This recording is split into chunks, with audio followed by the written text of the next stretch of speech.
persona que desde que lo conocí me impactó. Él va a contar su experiencia, pero yo muchas veces digo que hemos traído a la cumbre de Exopolítica y a otras cumbres que hemos hecho internacionales gente de otros países que nos han hablado, nos han dado pues bueno, información sobre el asunto de la desclasificación OVNI. No estamos solos, nunca lo hemos estado, pero sí es verdad que ha habido toda una campaña de desinformación para, pues bueno, para que cuando uno hable de marcianitos, pues al otro siempre le salga la sonrisa de soslayo, ¿no? Y hemos ido a buscar fuera, como siempre, porque nadie es profeta en su tierra, pero tenemos una persona que ha tenido una experiencia que, con todo lo que conozco dentro del mundo de la ufología, llevo desde los 14 años y tengo 50 ya, uno menos en Canarias, nunca me había encontrado una persona que hubiera tenido una experiencia similar. Es impresionante la experiencia que tuvo esta persona, que la tuvo ya además de jovencito, que ha estado muchos años sin decirla, por razones obvias, y que bueno, pues que parece que ha salido del armario. En el buen sentido que está por ahí su mujer, ¿eh? Bueno, contacto OVNI, mi experiencia personal. Nos va a presentar su experiencia de contacto con seres de otros planetas. Todo el periodo de su vida, que le ha llevado a situarse en el Pirineo de América con su familia, y bueno, lo ha narrado en un libro que tiene, creo que tiene algunos allí, que estoy seguro que os va a interesar cuando oigáis lo que nos va a contar esta persona. Él tiene un currículum bastante largo, yo casi lo dejo para ganar tiempo. Les dejo con Jesús Jofre.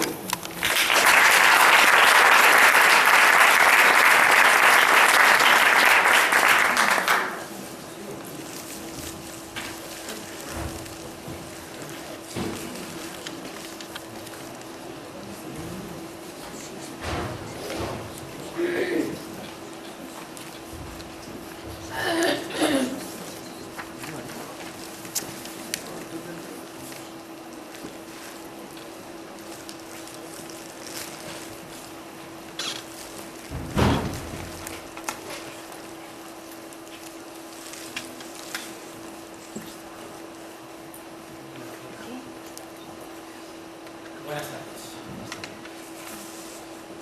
Primero de todo, daros las gracias por estar aquí. Agradezco mucho la intervención del chico que nos ha estado haciendo vibrar un poquito la sala, porque ha aumentado algo el nivel de vibración. Sobre todo, ha conseguido bajar un poco las barreras de la comunicación que siempre acostumbramos a llevar todos bien puestas, intentando procurar que nadie nos imbuya con sus ideas o nos pueda engañar. Yo voy a invitarles hoy aquí a hacer un ejercicio de bajar las barreras y escuchar, oír, dejar entrar esta historia que les voy a explicar. Es la seguridad de que dentro de cada uno de ustedes está la capacidad de discernir y saber si lo que oye es interesante, no es interesante, es más o menos verídico, puede ser más o menos veraz, pero con la seguridad de que dentro de ustedes está la capacidad de saber discernir, pero si no lo dejan entrar, si ponemos nuestras barreras, difícilmente se podrá establecer la comunicación necesaria para entender, para escuchar bien y entender lo que yo quiero transmitir. ¿No está el compañero con las salas diapositivas? Ah, vale, muy bien. ¿Tú tienes? Sí. Pásame una diapositiva, por favor. La siguiente. Como veis, la conferencia se titula Contacto OVNI, mi experiencia personal. Y en el título va implícito un poco todo lo que va a ser esta conferencia. Contacto, porque para mí es una experiencia de contacto, pero que quiero que sepan ustedes que no va solo de ovnis, sino que se trata de una experiencia de vida que abarca pues más de 40 años.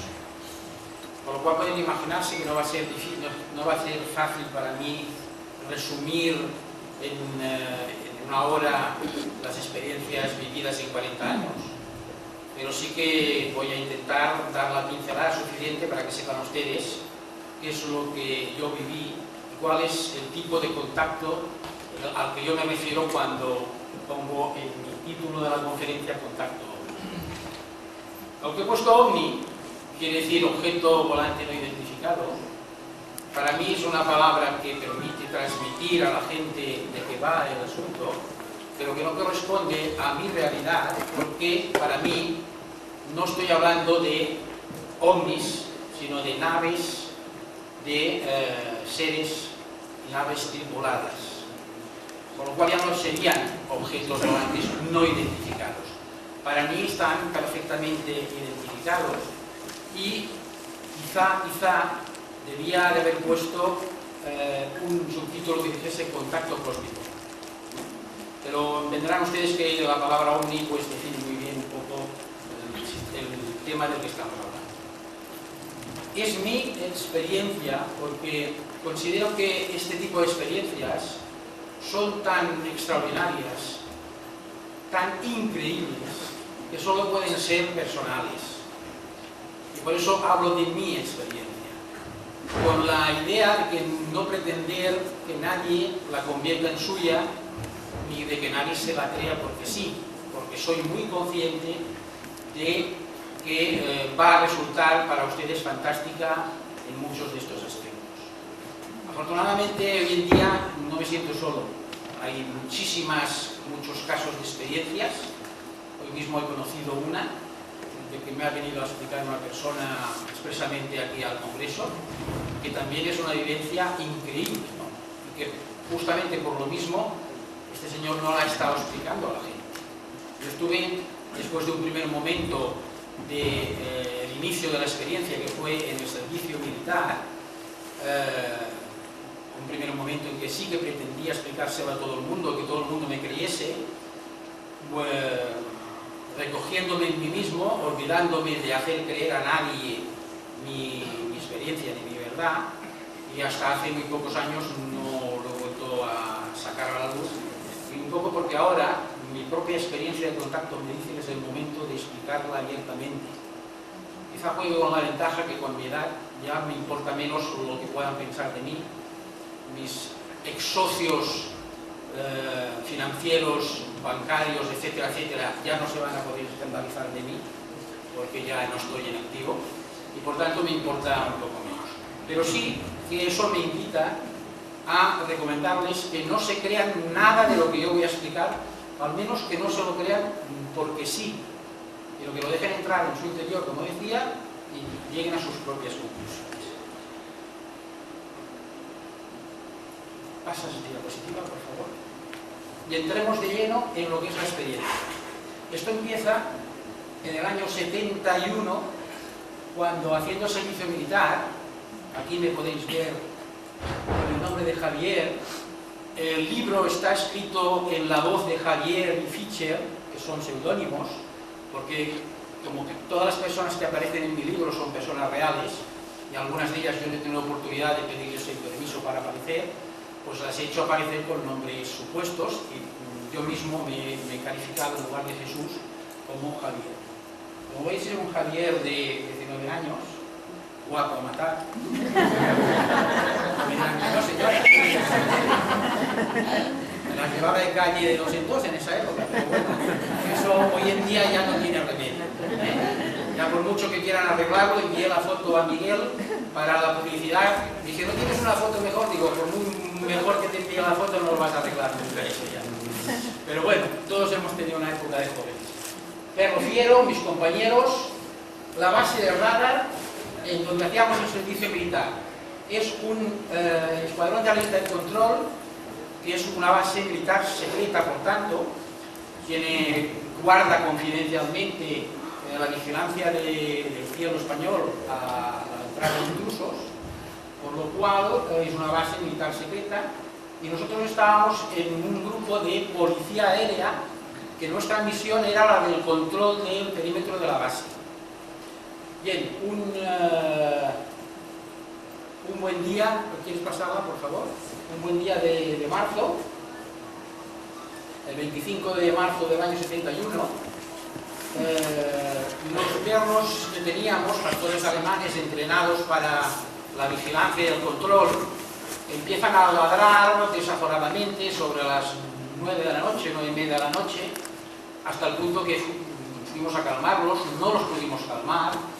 No solamente ladraban, sino que, lo que es más raro, en perros pastores alemanes aullaban. Pero como hacían una película en la tele, una película que nos gustaba mucho, de un investigador que se llama Mannix, cuando llegó el momento de la película, dejamos a los perros, nos fuimos a ver la peli, y mientras veíamos la peli, los perros seguían ladrando y ladrando. Hasta el punto de que un poco antes de terminar, otro compañero y yo salimos fuera y inmediatamente se nos unió un tercer compañero, que éramos los 3 veteranos del grupo, y nos dijo: mirad allí. Lo que había aquí suspendido en el aire, en la vertical de la antena de microondas, era una clásica nave tipo lenteja,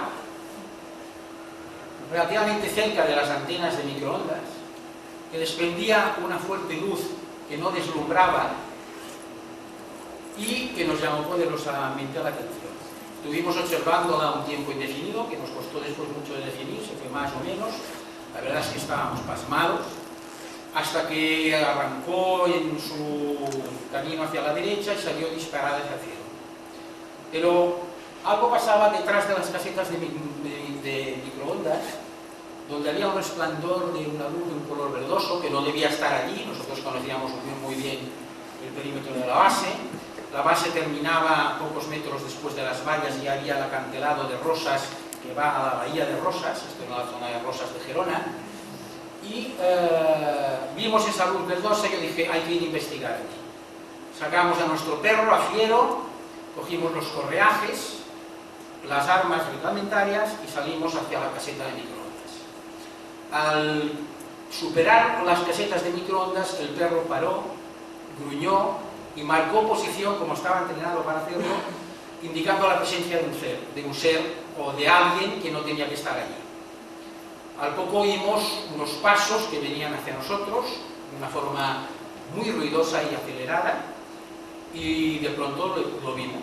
Era un ser humanoide de una estatura muy alta, 2,10, 2,20 centímetros de altura, para nosotros bastante alto, que venía hacia nosotros. Yo grité mi alto quien va, preceptivo, y al segundo alto quien va, como no se detenía el ser que venía hacia nosotros, mi compañero descargó su fusil ametrallador CEDME, una ráfaga de disparos, y yo, contagiado, tengo que decirles un poco cargadito, también disparé mi pistola Star número 9 unos cuantos pasos. El ser se paró a escasos 4 o 5 metros de nosotros. La máxima visión que tuvimos de él fue a la luz de nuestros disparos, en la que pudimos apreciar perfectamente su estatura, su complexión humanoide, la posibilidad de que fuese con un traje muy ajustado, un cinturón con una hebilla característica que brilló, en la que había un emblema grabado, y en un tiempo que pareció eterno, en que todo quedó como suspendido, como parado en el aire, el ser dio la vuelta sobre sí mismo, se alejó, y todo lo que oímos fue un golpeteo contra la valla metálica. Esa valla que está representada aquí, que era una valla metálica, se oyó un golpeteo. Nosotros recuperamos ya el aliento y nos acercamos hacia la zona donde parecía que había ido a parar este ser. El perro nos llevó siguiendo la valla hacia la izquierda hasta un punto en que la valla había desaparecido en un tamaño de 50-60 centímetros. Estaba esventada hacia afuera. En ese momento no vimos nada más porque era noche y era muy oscuro. A la mañana siguiente, cuando quisimos volver a juntar la valla, vimos que faltaban 40-50 centímetros y que había un corte perfecto y los bordes como chamuscados. Y el perro sacó la cabeza por detrás de la valla, dejó de marcar, dejó de gruñir y dejó evidente que aquello había terminado. Se armó un follón enorme, como podrán ustedes entender, en la base. Vinieron los militares que estaban de guardia. Yo envié un compañero, el tercer compañero que había visto el objeto, al capitán de radar, para que le preguntase si en el radar había aparecido esa nave recogida, cuando la vimos bajar de nuevo desde el cielo, precipitadamente dejando un halo de luz y como chocando contra el agua en la bahía de Rosas. Cuando chocó hizo como un fuerte flash, hasta el punto de que nuestro compañero, que era el que vio ese flash, quedó impactado visualmente y con una cierta conjuntivitis le tuvieron que tratar. Bueno, hubo pues mucho movimiento, nos dijeron que sí habíamos disparado porque estábamos borrachos y habíamos inventado una historia, pero afortunadamente el vestigio de la valla salvó nuestra versión. Tuvieron que llegar a la conclusión de que algo había pasado, nos interrogaron por separado, y hay un detalle importante en esta historia. Cuando el SEC viene hacia nosotros y empezamos a disparar, en mi cabeza empieza a sonar como una olla de grillos, cientos de voces a la vez. Estas voces no pude entender qué significaban ni qué decían. Me dejaron con una sensación de incertidumbre. Mi compañero cogió un fuerte dolor de cabeza. El perro estaba como sediento, no paró de babear y hasta que pudo beber agua. Algo de tipo energético había pasado.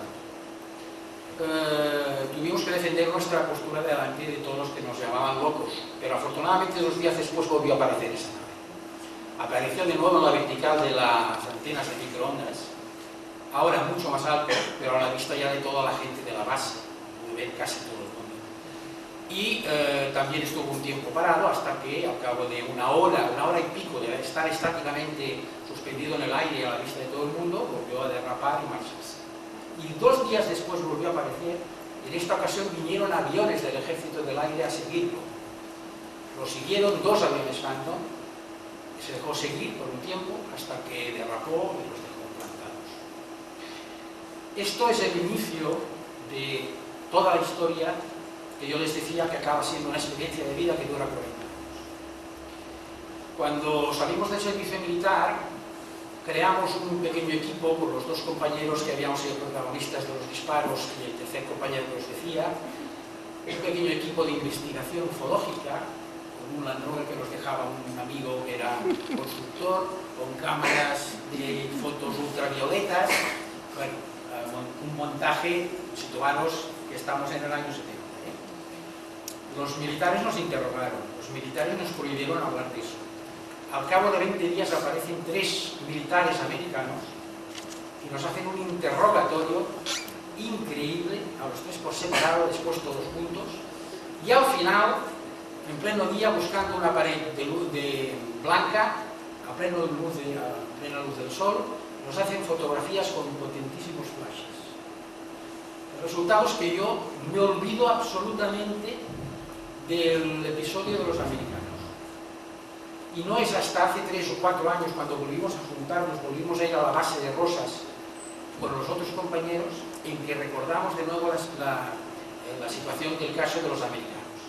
Ya sé que esto da un poco de risa, que si Black and Men y todo esto es como una coña marinera, ¿no? Pero yo os lo explico tal como es. Y os lo digo porque el que coja el libro no va a encontrar ninguna referencia a este tema de los americanos, porque increíblemente cuando yo lo escribo, esto es un episodio borrado de mi mente completamente. Estos tíos sí que sabían de qué hablaban, sí que sabían de qué iba la película. Y fueron también los que nos recomendaron que lo olvidásemos, que no lo pudiésemos hablar bajo consejo de guerra. Y por tanto os traslado al momento en que nuestro equipo de investigación ufológica iba siguiendo todos los casos que se conocían.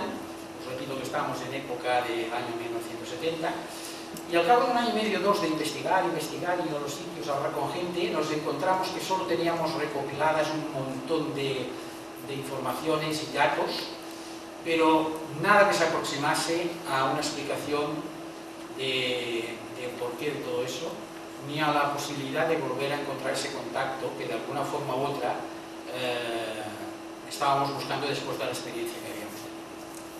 Cabe deciros que 2 días después de la primera experiencia, del primer contacto con este ser, cuando le disparamos, en una ensoñación, en un sueño lúcido, yo vuelvo a reproducir la escena y vuelvo a oír en mi cabeza las voces que os he comentado antes. En esta ocasión empiezo a comprender lo que se me está diciendo. y acabo entendiéndolo totalmente, hasta el punto que me despierto diciendo a mí mismo, claro, ahora sí que entiendo lo que está pasando. Y caigo inmediatamente de nuevo en un sueño soporífero que como consecuencia tiene de que al día siguiente recuerdo lo que he soñado eso y que me he enterado perfectamente de todo, pero no recuerdo nada del contenido. Y de ese contenido solo lo vuelvo a recuperar bastantes años más tarde cuando la historia continúa y os la voy a explicar ahora. ¿Quieres pasar una diapositiva más, por favor? Claro, ¿qué ocurre cuando tienes una experiencia de este tipo? Bueno, pues que como mínimo empieza una etapa de preguntas. Si estos han venido aquí, están aquí, y evidentemente son alguien de fuera o que realmente no es nada conocido aquí, pues ¿de dónde vienen? ¿Qué quieren? ¿Qué pretenden de mí? ¿Y quién los ha hecho a ellos? Y enseguida entras en preguntas más trascendentales. ¿Pero y quién soy yo? ¿Y de dónde vengo? ¿Y por qué a mí me pasa esto? ¿Y hacia dónde voy? Si tú mantienes el tiempo suficiente las preguntas, posiblemente acabaréis encontrando respuestas. Pero la sorpresa es que después de cada respuesta solo existe una nueva pregunta. Y tienes que volver a empezar. Pero hay que mantener las preguntas, hay que encontrar respuestas y seguir buscando. Y yo entré en un periodo así, en la que hice una reflexión fundamental y empecé un camino de aprendizaje. Me di cuenta de que si yo quería volver a contactar con seres que vibraban a un nivel de vibración más alto que yo, lo primero que tenía que hacer era yo aumentar mi nivel de vibración. Y con una serie de circunstancias especiales que me ayudaron, siempre se me ha ayudado, empecé a encontrar maestros que me orientaron. Primero estuve en un periplo en diferentes escuelas esotéricas, la escuela agnóstica, la escuela arcana, los Rosacruz. Estuve viendo informaciones que me situaban en que la naturaleza real del ser humano es muy distinta de la que nos habían explicado. Pero todas tenían una pretensión que era que estar en posesión de la verdad. Por eso había algo dentro de mí que lo rechazaba. La verdad no es una ni única, ni está en poder de nadie, sino que es cambiante continuamente y nos pertenece a todos. Hice un cambio a un nivel un poco más místico y empecé a bucear en filosofías religiosas. Dejé el arquetipo filosófico básico mío, que es el Cristo, y empecé entrando en el budismo, en el hinduismo, en el sufismo. Ahí también aprendí muchas cosas. Mientras tanto me había olvidado absolutamente del contacto. Había empezado mi vida normal, me casé, tuve hijos. Y llegó un momento en que me di cuenta que yo no había venido a vivir esta vida para hacer lo que estaba haciendo, que era un trabajo cada día, con mi rutina. El objetivo de la vida era convertirse en rico y tener un montón de posesiones, y empecé a darme cuenta que la sociedad pretendía que nosotros valiésemos solo por lo que tenemos y no por lo que somos, y que en realidad de lo que se trataba es de valer por lo que se es y no por lo que se tiene. Total que al final yo decidí que superando diferentes etapas, como la de los miedos, etcétera, que son lastres que nos tenemos, que sería muy largo y yo quiero dar tiempo a que puedan ustedes preguntar al final, llegar a la conclusión de que todos somos luz. No que llevamos la luz dentro, sino que todos somos luz. Procedemos de una luz primigenia que nos creó, que se densificó al máximo en una forma material, a nivel de un planeta, y estamos en un proceso de desdensificarnos para ir pasando a un nivel más sutil hasta volver a convertirnos en seres luz, que es lo que realmente somos.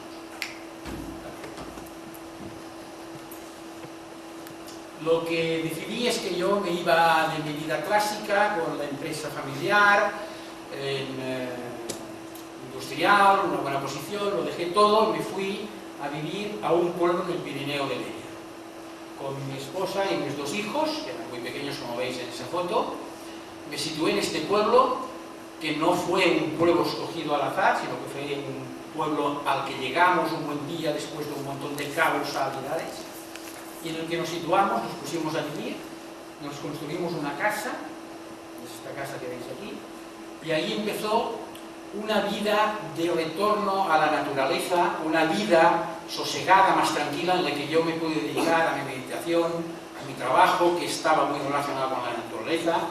Yo me dedicaba a la recolección de plantas medicinales, soy médico naturópata y fitoterapeuta, y también a la recogida de miel, con unas cuantas colmenas de abejas, y también pues a cosas siempre relacionadas con la naturaleza, como la cría de urogallos, que en esa zona hay y estaban en extinción, y yo estuve trabajando en eso. Teníamos nuestro propio huerto, hacíamos una vida en ese momento bastante vegetariana, buscábamos la autosuficiencia, casi la conseguimos pues cambiando lo que producíamos de más en el huerto por las cosas que no podíamos producir, pero un tanto alejados del contacto, hasta que de pronto una noche siento la necesidad de coger papel y lápiz y escribir. Sitúo mi mano en posición en un papel en blanco, después de 68 folios de rayas, mi mano empieza a escribir un mensaje coherente que me dice: ahora estás preparado, ahora es la hora de un contacto real contigo. Y a partir de ese momento empieza mi experiencia auténtica de contacto. La del contacto de abajo arriba, no la del contacto solo de arriba abajo. Quiere decir, cuando ellos quieren por casualidad o con una cierta utilización de ti, sino de abajo arriba, cuando tú también quieres ese contacto, lo buscas y lo acabas encontrando. La primera consecuencia, más de la diapositiva, fue un avistamiento concertado en el puerto de La Sonada. Está relatado en el libro. Era una noche de diciembre, hacía mucho frío, recibimos el mensaje: tal hora en tal zona vas a tener un avistamiento. Me cojo mi Land Rover, que lo veis ahí pintadito como el de Lara Croft, para ser así más de, se supone, y me dispongo a ir, le digo a mi esposa: acompáñame. Ella me da un termo de café con coñac y me dice: toma, vete tú, que yo me quedo con los niños, y ya te espabilarás. Y sí, me voy, ¿y qué creen que pasa? Que aparece, ¿qué nave? La misma nave que habíamos visto en el servicio militar. Esta es una nave de 16 metros de diámetro, de 4 tripulantes. Y esta nave se llama Stella. Quiero deciros con todo esto que ha habido ya toda una serie de comunicación que me ha permitido conocer y saber con quién contactaba, quién me visitaba, etcétera, etcétera. Esa es una experiencia sonada, muy fuerte, muy importante, que me sitúa en que estoy delante de una situación real de contacto, de comunicación. Pero aquí quiero haceros una advertencia. Todos los que en esa época contactábamos a través de psicografías, que sabéis que es escritura automática, o Ouija, o cualquier otro tipo de estos sistemas de canalización, se acaba entrando en una ceremonia de la confusión. Tu propia mente interfiere a partir de un momento en el contacto real. Empieza a fomentar tu ego, empieza a decirte que eres un escogido, un elegido, la reencarnación de no sé qué historias, el rey del betún, y acabas perdido absolutamente, haciendo psicografías hasta por las paredes.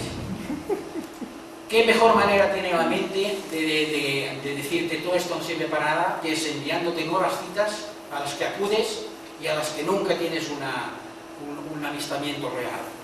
Y entonces vuelves a escribir y te dicen: es que tu falta de fe, no sé qué, o es que había alguien en el grupo que desentonaba. No me jodas, hombre. Bueno, perdón. ¿Qué pasa? Que eso, gracias a estos 10 años casi de búsqueda un poco de la realidad del ser humano, de comprensión cómo funciona nuestra mente consciente, el subconsciente, el superconsciente, me hizo dar cuenta de que esos primeros contactos no tenían nada que ver con estos, y me decidí a dejar absolutamente de nuevo la fase del contacto. Y me daba de tortas a mí mismo diciendo qué burro que has sido, que has perdido una oportunidad como la que tenías en las manos, porque no has sido capaz de controlar tu propio ego, ¿no? Y volví a mi meditación, volví a mi trabajo con los urogallos, con las plantas medicinales, volví a sosegarme, a tranquilizarme, hasta que un buen día vuelve a aparecer la opción del contacto. Pero en este caso, en este momento, y después de toda una experiencia que aquí pretende explicarse un poco con estas palabras, que está descrita en el libro, se dan unas circunstancias determinadas que te sitúan en una posición especial para realmente contactar. Y en ese momento se establece una fórmula de contacto precisa, en la que se me explica una forma de conexión cielo-tierra. Se me dan unas claves de contacto. Se me dicen, nunca vayas a contactar si previamente no sitúas el dial de tu emisora en la posición correcta. Porque si no, lo que te va a llegar a lo mejor es una radio que no quieres escuchar. ¿De acuerdo? Y a partir de aquí empieza de nuevo una experiencia de contacto en la que empieza a fluir una información riquísima, extraordinaria, que para mí supone un bagaje increíble de información. Y que me sitúa en una posición mucho más cómoda, mucho más tranquila. El contacto es esporádico, es muy de vez en cuando y evidentemente corroborado con diferentes ocasiones en que hay pautas de confirmación. Esta noche festival de luces en vuestra casa visible para todos vosotros. Y esa noche festival de luces, de naves que pasan, y que los ve mi esposa, los ven mis hijos, y cuando me encuentro con un amigo en Lérida, me dice que esa misma noche estaban ellos en el puerto de Lagunaiba, en el puerto de la Zonada que se dice en este libro, también vieron las mismas luces. Hay pautas de confirmación que te van garantizando que no estás perdiendo el rumbo del vuelo, ¿vale? Después de esto ocurre que decido, pasa por favor. Decidimos hacer un pequeño viaje iniciático, buscando unas experiencias de contacto que nos tienen que llevar a dar una vuelta al mundo en un barco de vela.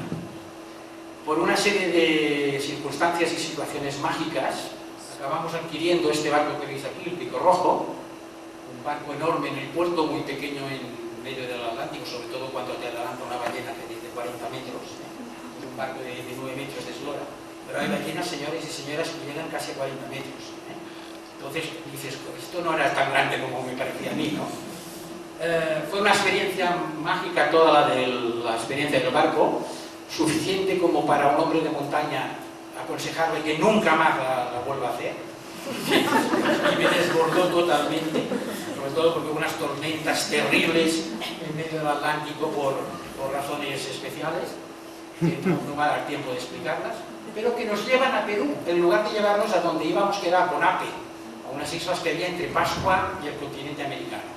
Llegamos a Perú, toda la serie de coincidencias nos llevan a Perú, porque en Perú tenemos que encontrarnos con determinadas personas. En medio del Atlántico, está escrito en el libro, hay un encuentro con los 3 seres con los que yo me comunicaba. O sea, con que lo cojan y lo lean, es largo de explicar, pero es muy rico en cuanto a la casuística que pasa en ese momento. Llegamos a Perú, y es cambiado la diapositiva, y también por un cúmulo de circunstancias nos encontramos con este grupo que veis aquí de blancos. Les llamamos los moravios, los blancos. Un grupo esotérico privado que no está en las hemerotecas, que no es conocido, y que tiene alumnos por todo el mundo, y una circunstancia muy curiosa, que cada 12 años aparece un maestro que reúne a 12 de estos alumnos y los lleva por todo el planeta durante 12 años buscando el camino para llegar a las puertas de su transmutación, su cambio dimensional. Pues con esta gente nos encontramos. Entre esta gente había una maestra que se llama Quiné, que es la señora que veis ahí. No querían ser fotografiados, por tanto aquí siempre son fotografías lejanas. Era de una edad indefinida. Ellos os tengo que decir que eran gente de apariencia de 28 o 30 años y algún pasaporte yo vi de ellos con 80 años. O sea, tenían el conocimiento de la regeneración celular. Y con esta maestra yo tengo unas experiencias extraordinarias que me sitúan ante la visualización de 7 vidas anteriores mías en las que yo cometí mis principales errores. Pero también me permiten una traslación, una proyección mental a mi pasado para encontrarme con aquel ser cósmico que yo era cuando vine de nuevo a encarnarme en la Tierra. Todo esto a través de este grupo es también amplio y extenso, está narrado también en el libro. ¿Quieres cambiar, por favor? Después de la experiencia con los monásticos y con Guinea, lo que ocurre es que hay un aumento vibracional espectacular en mí. Porque para poder proporcionarme esta oportunidad, la maestra tuvo que cogerme de las manos y cambiar mi vibración y aumentarla. Cuando alguno de nosotros consigue aumentar su nivel de vibración, aumenta también la capacidad, todo el conjunto de capacidades mal llamadas paranormales que tenemos todos y cada uno de nosotros. Y se nos despiertan esas facultades, que son naturales, que nos corresponden a todos, que no son de privilegiados, no son de una persona porque le han tocado con una varita mágica, son de todos nosotros por ser seres humanos. Simplemente no las hemos despertado, no las usamos. Pero tenemos que subir nuestra vibración para eso. Por eso ahora está pasando que todo el planeta está empezando a vibrar más alto. Por eso ahora estamos en un camino que hablamos de ascensión. ¿Ha habido algún ponente aquí que ha hablado específicamente de esto? Esta es la realidad de lo que está pasando ahora. ¿De acuerdo? Pues cuando tú te encuentras con eso, se te despiertan todas estas facultades. Cuando yo regreso a casa, regreso desconocido. Mi esposa, cuando me abre la puerta, no sabe casi quién soy. Me encuentra 7, casi 8 centímetros más alto de lo que me fui. Y empiezan a pasarme un montón de experiencias de premonición, de telepatía, de saber cuando una persona tiene un problema de salud, veo que lo tiene, sé lo que tengo que hacer y lo hago en ese momento de una forma que yo mismo me sorprendo de que sea capaz de hacerlo sin vergüenza, ¿no? Y bueno, yo tengo poca vergüenza, ¿sí? Ahí se tenía que tener muy poca para lanzarte en según qué caso, ¿no? Y esto es algo que yo os lo he puesto aquí, no tanto para hablaros de que a mí me pasó o de que yo lo tuve, porque eso después lo pierdes, lo vas perdiendo en función a que tú bajas tu nivel de vibración. Cuando los problemas te vuelven a caer encima y vuelves a tener toda clase de situaciones en el mundo material en que vivimos, es muy difícil mantener esa vibración alta. Ahora es cuando estamos recibiendo, y al final os hablaré de eso, métodos que nos están dando para que todo el mundo pueda tener su equilibrio, su armonía al máximo y aumentar su vibración. Pero en ese momento, a mí, al cabo de unos meses, se me fue marchando. Hay muchas anécdotas explicadas en el libro también al respecto. ¿Quieres cambiar? Al final, todo esto culmina en qué? En que un día 8 de diciembre del 89, fijaros otra vez diciembre, parece que a esta gente les gusta el frío. No sé, yo digo, porque antes diciembre, ahora diciembre, cuando llego al Pirineo diciembre, o sea, bueno, total, que hay un momento determinado en que yo tengo que dejar el Pirineo porque tengo un problema con la construcción de la casa. Evidentemente era una época en mi vida en que yo iba con el hilo en la mano. Y cuando tú vas mucho con el lirio en la mano, por la calle, por todas partes, alguien te coge el lirio y se lo queda. Y a mí me pasó, me estafaron con la construcción de la casa. Un buen tipo, una buena persona, vino, se llevó todo el dinero, me dejó la casa a medias, entonces yo tuve que embarcarme de nuevo en lo que no quería, en créditos para acabar la casa, y tuve que bajar a trabajar de nuevo a la ciudad para recuperar las posibilidades. Y entré en una vida, en una situación de insatisfacción de vida tremenda. Claro, ya no era, se estaba rompiendo el esquema de lo que yo quería, que era la vida en la montaña, en el Pirineo, el retorno a la naturaleza, la autosuficiencia, con mi familia, tranquilos. Y al final un día pues me rebelé y dije, ¿qué coño estáis ahora? Tanta historia, tanta nave, tanta pamplina, y yo aquí pasando las canutas, ¿dónde estáis ahora? Y como yo hice el gesto de acercarme en esa rebelión, cuando ya había perdido toda comunicación, porque yo me había alejado mucho de mi meditación y de mis mentalizaciones y de armonía interior, y había perdido absolutamente el contacto, vieron una oportunidad de colarse de nuevo y, bueno, una situación que sería larga de explicar, acaban dándome una cita para el día 8 del 12 en el Pirineo, y a las 4:55 me dice el comunicado: hablaremos. Yo me voy con toda la expectativa del mundo, me sitúo, y es en ese momento en el que acabo teniendo un encuentro en quinta fase puesto ahora, porque yo tenía de mi época que eso era un encuentro en tercera fase. Miguel me dijo: no, ahora se dice quinta fase. Bueno, quinta fase, que es un encuentro de tú a tú físicamente con este ser que se llama Charim, y que es el ser con el que yo vine contactando a partir de un momento de toda mi experiencia. Tengo esta experiencia de contacto, hablo con él, vivo una situación extraordinaria, me plantea clarísimamente que el problema en el que yo me he metido lo tengo que sacar yo. Señores, no va a venir nadie a salvarnos ni a resolvernos nuestros líos. Una de las cosas que nos produce este famoso libre albedrío que tenemos es que podemos tomar las decisiones que queramos, pero tenemos que apechugar con los resultados y las consecuencias. Y que la intervención es posible para respetar nuestro libre albedrío. Fijaros que, me dice Charim, no sabes la cantidad de problemas que supone el hecho de que nosotros no podemos intervenir porque hay que respetar nuestro libre albedrío. En el hombre, el libre albedrío, por desgracia, le sirve más para cagarla, que para aceptarla. Entonces, eso crea bastante. En ese momento, yo tengo una experiencia con este ser extraordinaria, acabo subiendo, él baja en una esfera de luz, que veis ahí, bueno, representada. Yo la acompaño en esta esfera de luz a su nave.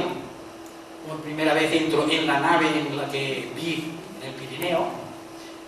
Ellos habían hecho un proceso ya también de ascensión, han hecho ya un proceso de ascensión, y las naves ya no son naves construidas, estamos hablando de naves creadas. Una nave construida es con tornillos, soldaduras, puertas y ventanas. Una nave creada es un acto de voluntad, de materialización de una energía. En la densidad y en la forma en la que el medio en el que se tienen que mover les están pidiendo. ¿De acuerdo? Y con esa nave hacemos un viaje a Montserrat y una serie de cosas más. Y ahora entenderéis por qué durante 40 años esto no ha salido a la luz. Porque ya me diréis, a ver quién se va a creer esto. Esto es la leche, señores. ¿Quién se lo va a creer todo esto? Pero bueno, aquí está. Ustedes, ¿puedes pasar una diapositiva? Ustedes verán las conclusiones a las que llegan. Yo les pido quizá que se informen más, una buena oportunidad a través del libro. Y después de hacerlo, yo les invito a que me escriban, debatamos, discutamos, yo les aclaré todas las cosas que me conviene aclarar. Hay en toda esta historia muchos vestigios claros de avistamientos, de naves, de fotografías, etcétera, etcétera. Pero quizá lo más importante, por favor, es que nos están advirtiendo de la necesidad que tenemos de protegernos a nivel de contaminaciones de todos tipos que nos envuelven. Pensad que estamos en un momento en que nuestro sistema de captación y distribución energética está transformándose para prepararnos para el proceso de elevación a la que vamos a estar abocados. Esta situación comporta una serie de desarreglos físicos en que ya se está hablando mucho, podéis encontrar por internet todo lo que queráis de esto, problemas de falta de sueño, de que no se descansa bien, que te levantas cansado, cambios fisiológicos, hay hasta 30 situaciones distintas con las que nos encontramos. Para prevenir esto y compensarlo y ayudar al proceso para que nuestros cuerpos lo asimilen mejor, hay una forma fácil de protección que está muy asequible y al abasto de todos, que son los minerales, como es la turmalina negra, que habréis leído. Podéis cambiar, por favor, que hay dos opciones más. como es la obsidiana arcoíris, que no solo absorbe las energías negativas, sino que además compensa los excesos de energía que pueda haber de la que está llegando nueva, y alguna combinación como la turmalina con el diamante alquímer, que por un lado te protege de radiaciones hasta de los móviles y de radiaciones electrostáticas, electromagnéticas, y por la parte del diamante alquímer te conecta con esta nueva vibración. Pensar en esto, protegeros. Es un momento en que vale la pena que intentemos hacer todo lo necesario para que nuestro equilibrio y armonía cambie por favor. No se vea afectada por toda esta situación nueva. Entre otras cosas, también hemos desarrollado un método en el que las personas podéis hacer para armonizar a la gente que tenéis en vuestro entorno, ayudarles a estar armónicos y equilibrados, o hacerse una autoarmonización. Están, a ver, pásame otra diapositiva. No, pasa. ¿Qué es lo que es la transmisión chakra? La transmisión chakra es parte de toda esta enseñanza recibida y que va hacia lo mismo. Podéis leer un poquito esto. Vamos a hacer unos cursos aquí en Zaragoza, de la mano de la librería Alvareda, el próximo mes de mayo, como lo tenéis aquí apuntado. Es muy interesante conocer estas técnicas muy fáciles, muy sencillas, para conseguir que todo el mundo a nuestro alrededor esté armónico y equilibrado energéticamente, y para hacerse también autoimposiciones, autotransmisiones chakra para estar uno mismo equilibrado y energéticamente armónico. Os invito a esto, os informáis, hay folletos, en los dossiers creo que os tienen que haber dado, y si no en librería o Vareda os informarán. Y quiero, los 5 últimos minutos, dar pie a alguna pregunta, aunque después de la noche tendremos una mesa común, pero ya me están llamando la atención y voy a tener que reclamar los 10 minutos que le habíamos dado al chico de los timbales. Esos son míos, Venga, preguntas.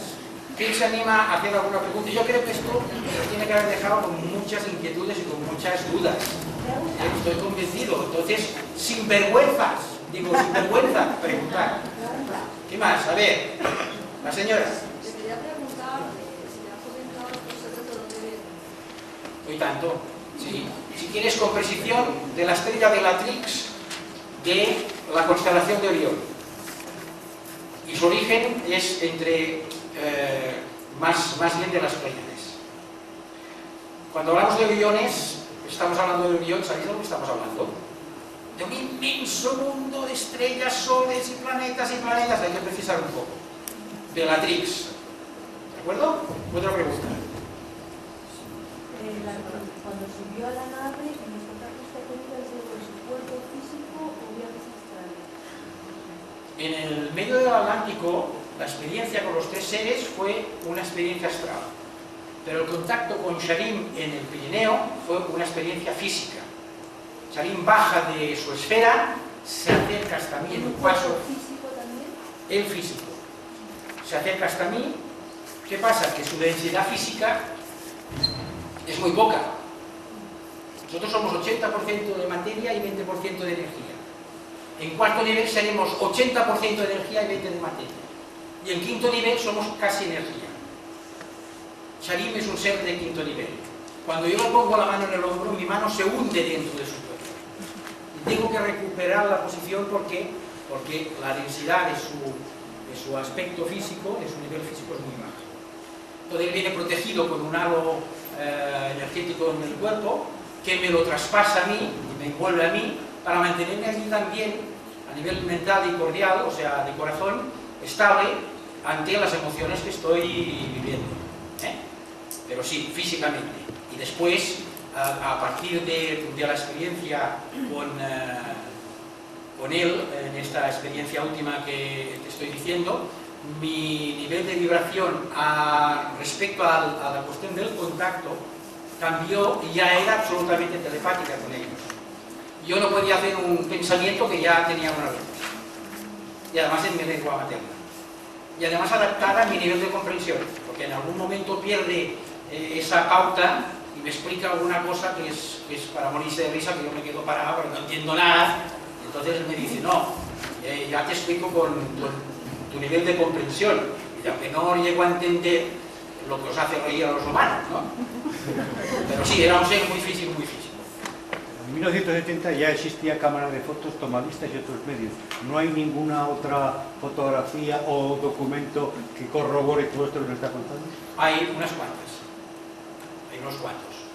Y hay experiencias con más personas, aunque la mayoría de experiencias son individuales. Y aquí aprovecho para hacer un inciso. La evolución es individual. El crecimiento personal es individual. El grupo nos puede ayudar, pero todo lo que no hagamos por nosotros mismos no nos va a servir. Y ellos han tenido en general tendencia a no dejarse ver, porque no han querido crear una situación de... Imagínate si bajan en la plaza de Cataluña de Barcelona como bajaron allí en la base de radar. Pues todos con tanques y pistolas, y nosotros, si yo lo recibí a tiros, y cuando el día que lo vi en el Pirineo digo, este me va a pegar. Porque claro, si lo recibí a tiros, ya me explicarás. Una más, dos más. Sobre los tiros, ¿descargaron sobre el ser o fue al aire? No, directos a dispararle. O no le dimos, o no se inmutó. Encontramos los casquillos de las balas, pero ningún rastro de sangre ni nada. Tampoco había huellas porque es un morro de roca. Y solo había lo de la valla, afortunadamente para nosotros. ¿Qué más? ¿Qué les hace venir aquí? ¿Qué les hace venir aquí? ¿Quién lo ha preguntado esto? Yo. Ah, tú. Pues, entre otras cosas, esto es muy importante que definamos cuál es el nivel evolutivo con los seres que contactamos. Porque dependiendo de ese nivel de evolución podemos esperar una cosa u otra. Si vienen seres de tercera dimensión con capacidad tecnológica para venir a vernos, nos van a abducir, nos van a fastidiar, nos van a controlar y nos usarán como conejillos de indias. Si contactas con seres de cuarto nivel de evolución, de vibración más alta, su visión es ayudarnos a evolucionar. Y si son de quinta, están más cerca del nivel angélico que de otra cosa. Por eso, lo que vienen a buscar aquí dependerá de qué tipos... Pero hay un cierto control ahora y no puede haber un desmadre muy grande como hubo en otras épocas en que todos estos seres venían a la humanidad, como ayer lo explicaba esta mañana JL, a aprovecharse un poco de nosotros. Oye, quiero deciros una cosa, tampoco hay que exagerar tanto con tanto catastrofismo ni tanta historia. Para mí hay solo algo que preside todo, que es una energía de alta frecuencia y vibración que se llama amor, amor universal. Por favor. Pero bueno, que hay una serie de... O sea, están aquí, o sea, vienen a vernos a nosotros, como también irán a ver a otros, y otros se verán entre otros, y están todo el rato visitando... Hombre, claro, hay una visión de elevación que en cada momento tienen una misión de trabajo para ayudar a elevarse diferentes mundos. Hay de más retrasados que nosotros, nos llevamos un poco lentos, somos cortitos, pero hay de mucho más adelantados que nosotros. El señor va a dar la pauta de las preguntas posibles que tiene. Una última pregunta y repítela porque sí que la he grabado. Ah, la pregunta. Rapidita, creo que había una mano por ahí levantada. Hay una cosa que no me ha quedado clara, porque primero ha dicho que eran seres ascendidos y luego ha dicho que los visitaban de Orión. Entonces eso me ha dejado un poco... No entiendo. ¿Entiende usted que hay una diferencia entre ser un ser ascendido y ser un ser de Orión? ¿No hay seres ascendidos en Orión? ¿Me están diciendo? Entiendo que ser un ascendido es alguien de la Tierra que ha ascendido, en su nivel de evolución. Ah, no, para mí no es solamente eso. La ascensión de un ser humano a ser energía es un tipo de ascensión, pero de aquí para arriba todavía hay que ir ascendiendo hasta regresar a la luz primigenia a la que volvemos. Yo lo decía en este sentido. Última pregunta que tenía el brazo levantado. ¿Ha tenido miedo? En muchas ocasiones sí. El día del Pirineo, donde baja la nave, porque yo no sabía que iba a pasar allí, que fue el primer contacto real. Veo una luz en la montaña, arriba de todo, muy lejos. Digo, mira, esto sí que es fantástico, ¿no? Pero en el momento que veo que va bajando, que me tira un chorro de luz, yo me cagué en los pantalones, perdone que se lo diga. Claro que pasé miedo. Es que muchas de estas situaciones te sobrepasan.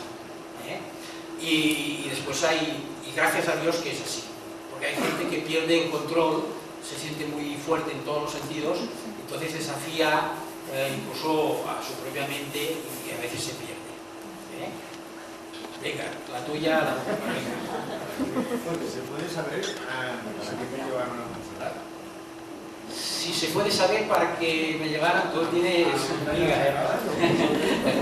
Sí, yo estuve investigando más de 2 años Montserrat porque tenía el convencimiento que era una sucursal de Agartha y había un mundo interior con seres trascendidos, terrestres, y que además había una vibración especial en la montaña y efectivamente llegamos a descubrir incluso la entrada al mundo interior, pero nunca entramos dentro. Cuando Shalim me lleva en su nave y me lleva a Montserrat, me enseña que realmente tenía toda la razón cuando pensaba que existía eso, y sobre todo me enseña que hay un pedazo de la piedra Chantamani de Shambhala que está dentro de Montserrat, que vibra con una fuerza tremenda y es un emisor, transmisor de energía, en fin, de seres más evolucionados a todo el planeta Tierra. Hay 3 en todo el planeta, lo sabes. Uno en el Monte Shasta, el otro en Montserrat y un tercero que no es muy conocido dónde está. Perú. Perú. Creo que sí, ¿eh? Sí, yo también, pero este no lo tengo tan claro. Venga, sigue muy rápida. Sí, puede ocurrir que los seres humanos, mientras duermen, puedan ser contactados de alguna forma y luego tengan esa sensación así como vaga, pero muy curiosa. Sí, puede haber contactos mientras estás durmiendo, sí, puede haberlos. Lo que cabe es distinguir, siempre dependiendo de lo que pase en estos contactos, puedes discernir si es algo positivo para ti o no. Muchas gracias, señores. Lo siento.